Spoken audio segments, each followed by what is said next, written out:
कर चले हम फिदा जानो तन साथियों, अब तुम्हारे हवाले वतन साथियों। इन दो पंक्तियों का अर्थ है कि सैनिक ये देशवासियों से कह रहे हैं कि अब हम अपनी जान, अपना तन मन सब इस देश पर न्यौछावर कर कर जंग लड़ने जा रहे हैं।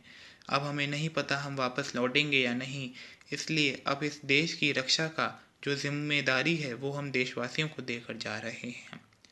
सांस थमती गई, नब्ज जमती गई, फिर भी बढ़ते कदम को न रुकने दिया। इन दो पंक्तियों का अर्थ है कि जहाँ पर सैनिक लड़ रहे थे वहाँ पर ऐसा था सब कुछ कि सांस रुकती जा रही थी, खून अपनी नब्जों में जमता जा रहा था, पर जो एक बार सैनिक आगे बढ़ गए लड़ने के लिए फिर वो पीछे नहीं हटे। कट गए सर हमारे तो कुछ गम नहीं, सर हिमालय का हमने न झुकने दिया।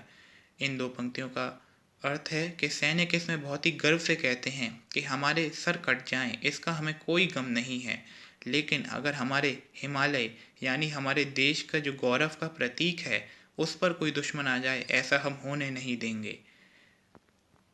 मरते मरते रहा बाकपन साथियों, अब तुम्हारे हवाले वतन साथियों। इन दो पंक्तियों का अर्थ है कि सैनिक आखिरी सांस तक मरते मरते बाकपन यानी कि बहुत ही वीरता से लड़े, एंड तक बहुत ही वीरता से लड़े और फिर इस देश का भार हम देशवासियों पर छोड़कर चले गए।